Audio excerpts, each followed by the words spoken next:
They told me Christmas was canceled. Too tight this year, just staying in. I remember reading that message on my phone, my stomach sinking, but I nodded to myself and told my heart to accept it.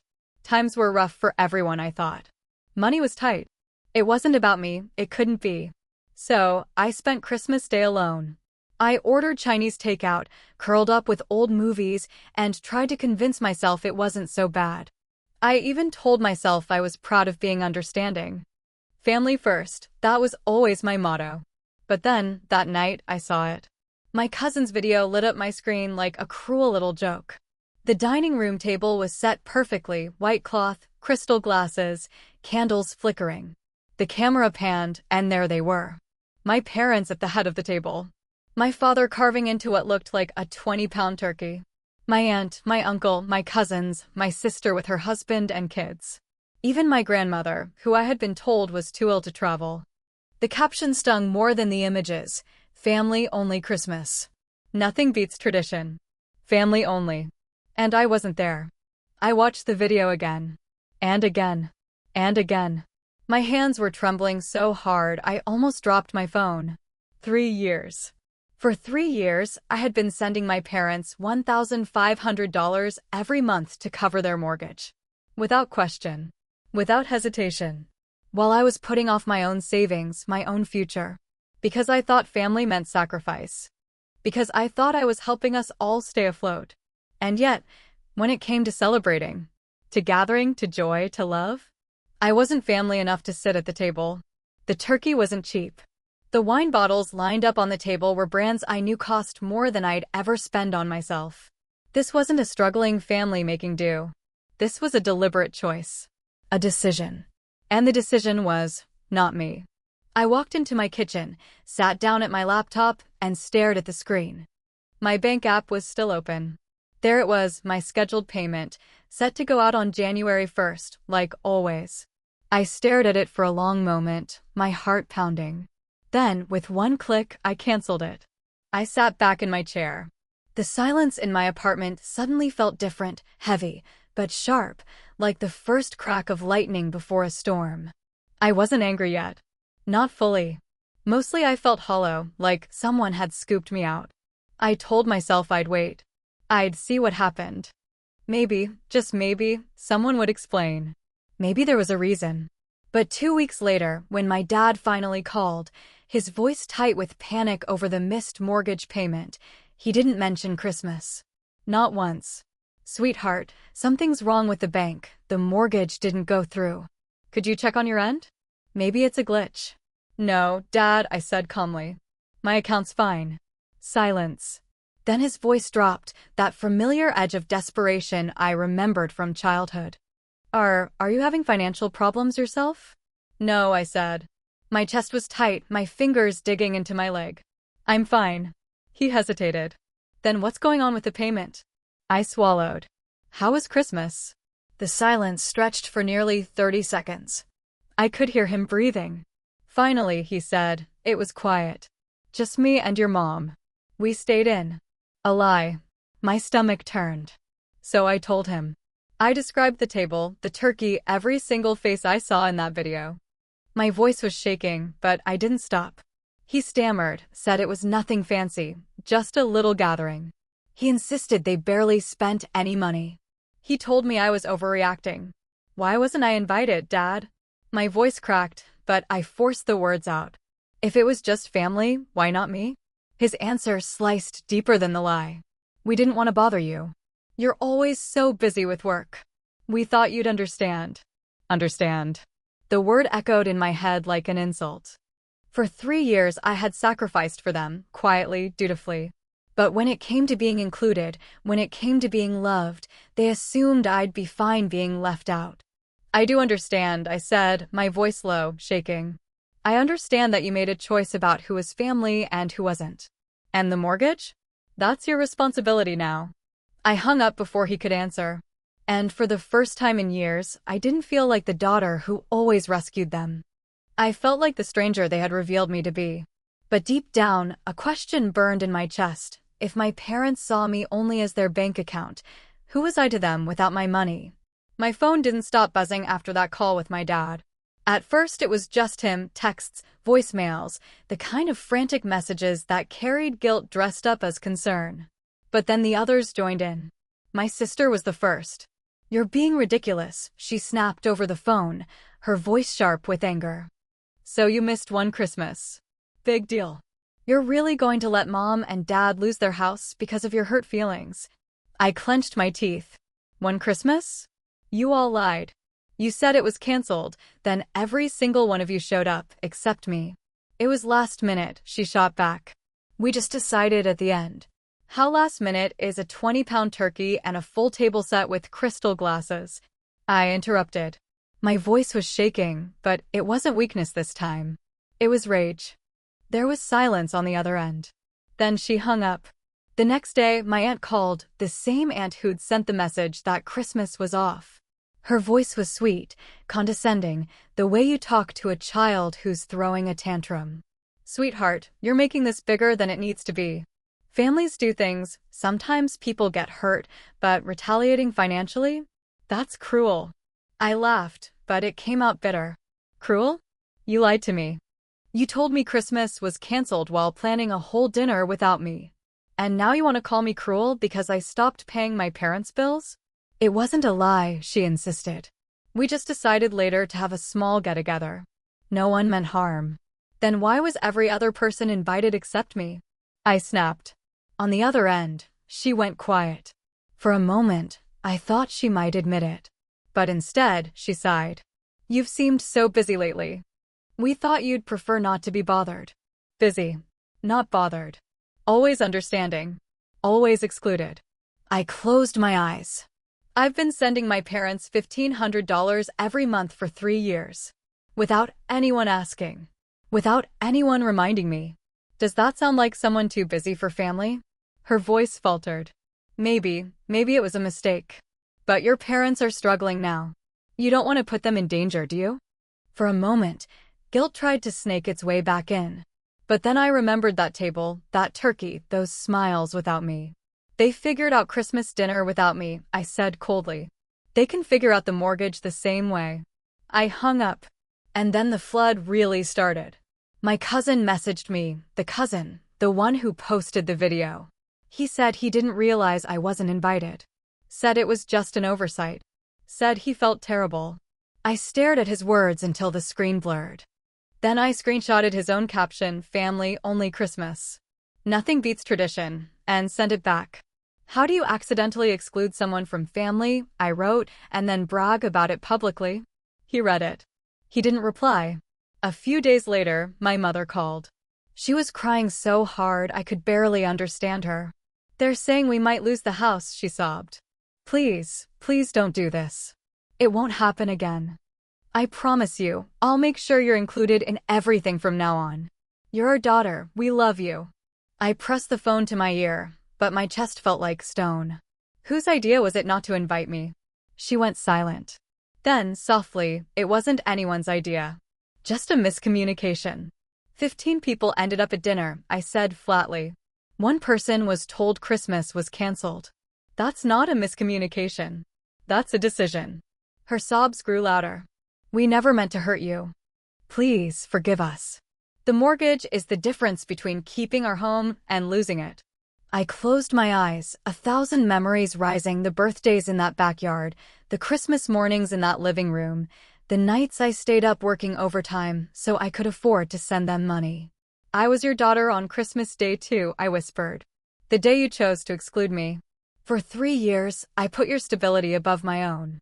Where was that same consideration when you planned dinner without me?" She cried harder.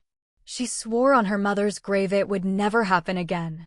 And in that moment, I believed her, sort of. I believed she would include me next time. But not because she wanted me there. Because they needed me there.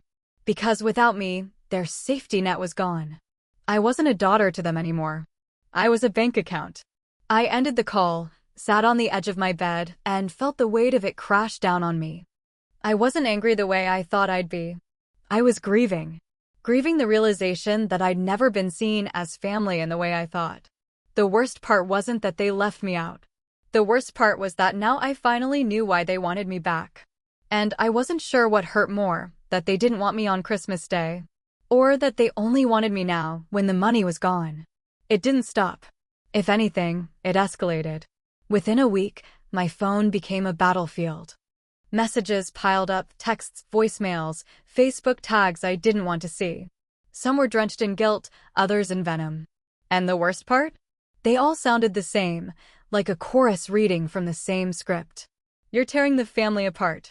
How could you do this to your parents after all they've done for you? It was one holiday. Stop being selfish. Selfish. That word hit me like a slap every time. For years, I had worked extra shifts, skipped vacations, ignored my own savings so I could make sure my parents had a roof over their heads. Selfish? If I had been selfish, I would have kept that money for myself. But no one wanted to hear that. They wanted me quiet. They wanted me obedient. The first real explosion came from my sister. She showed up at my apartment unannounced, pounding on the door until I opened it. Her eyes were blazing. "This is insane," she said the second she stepped inside. "Mom's a wreck, Dad's panicking, and all because you decided to throw a tantrum." I stared at her. A tantrum? Is that what you call being lied to? Is that what you call being excluded while the rest of you sat around laughing over turkey I helped pay for? "You think everything is about you," she snapped. "Do you know how hard it is for me raising 2 kids? Do you know how much stress Mom and Dad are under? And you're making it worse because your feelings are hurt." My feelings? My voice cracked. 3 years, Sarah. 3 years of paying $1,500 a month so you all could keep living in that house. I wasn't paying for my feelings. I was paying because I believed in family. And apparently, I was the only one who did. She folded her arms, her jaw tight. "So you're just going to let them lose everything?" I took a deep breath. My hands were trembling, but my words came steady. "No. I'm going to let them figure it out. Like adults. Because I'm done being their safety net." Her face twisted with disgust. "You're pathetic." She stormed out, slamming the door so hard the frame shook. For a while, I just stood there, staring at the door, trying not to cry. But the tears came anyway. Hot, angry tears that burned as much as they hurt. And then came the rumors. My cousin posted on Facebook that I was struggling with mental health and needed prayers. My aunt told people at church that I was financially unstable and couldn't help anymore. One relative even implied that I had a problem with drinking, something so absurd I almost laughed, until I realized people were actually believing it. They weren't just guilt-tripping me anymore. They were trying to destroy me before I could destroy their version of the truth. I felt cornered, trapped. But for the first time, I also felt something else: clarity. I wasn't crazy. I wasn't selfish. I was finally seeing the truth for what it was. Still, the pressure kept coming. My dad called again late one night. His voice was calmer this time, but that made it worse. "Sweetheart," he said softly, "I know you're upset. And I'm sorry you felt left out. But you have to understand, we didn't mean it that way. You know your mother can't handle this kind of stress. If we lose the house, it'll kill her. Do you want that on your conscience?" I pressed the phone so hard to my ear it hurt. "Don't you dare put that on me. You put yourselves here. You chose this. Not me. Family sticks together," he whispered. I swallowed the lump in my throat. "Then why didn't you stick with me on Christmas?" He didn't answer. He just sighed heavily and said, "I hope you come to your senses soon." I hung up before he could say more. That night, lying in bed, staring at the ceiling, I realized something that chilled me. They were never going to stop. As long as they thought they could guilt me, as long as they believed I might cave, they would keep pressing, keep twisting, keep lying. And for the first time, I wondered what it would take to make them stop. Maybe it wasn't enough to cancel the payments. Maybe I needed to do more. Something permanent. Something that would make it impossible for them to ever see me as their lifeline again. I turned over, clutching my pillow, my heart racing. The thought scared me. But it also felt freeing. Because maybe the only way to save myself was to let the version of family I had known die once and for all. I always thought the hardest part would be saying no. But I was wrong. The hardest part was what came after the silence. Weeks passed. At first, the silence was filled with guilt and dread. Every time my phone buzzed, my chest clenched. I braced myself for another guilt trip, another desperate plea. But then the messages slowed. The calls thinned out. The voices that once demanded, begged, and cursed began to fade into background noise. Until one day, there was nothing. That emptiness was louder than the shouting.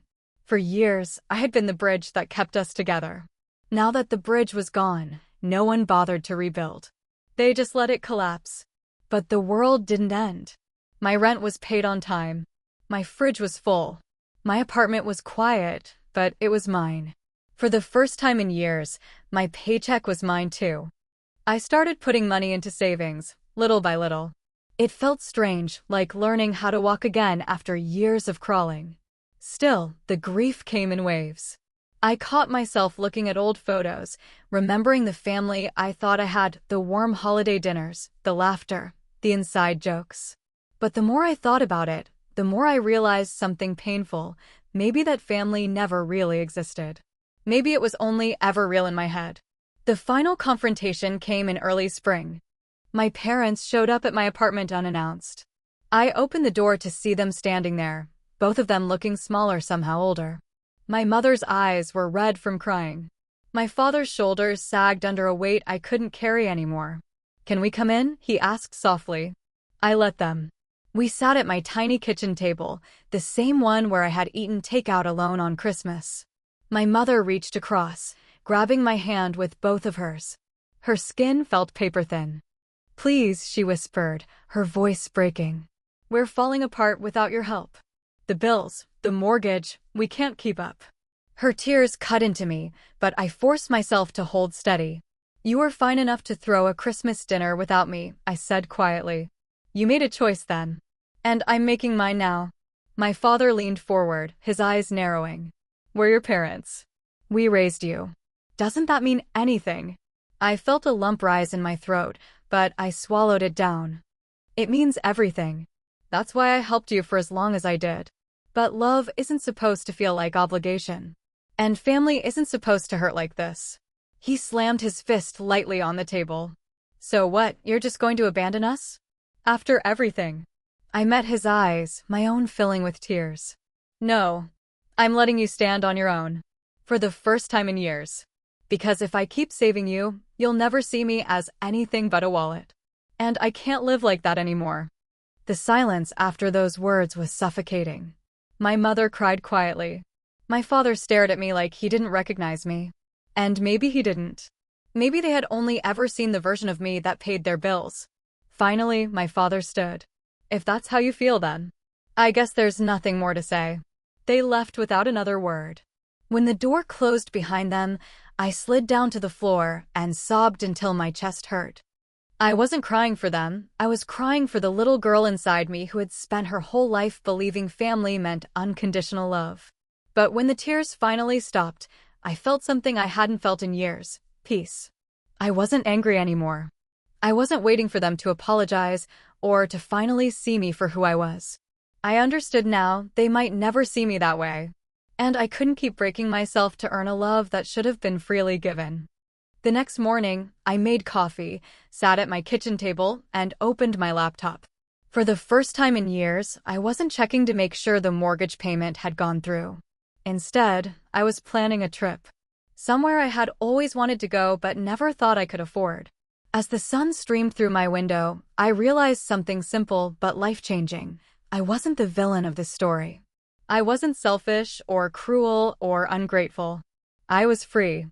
And maybe, just maybe, that was the family I had been searching for all along. The one I built inside myself. The one that could never exclude me again.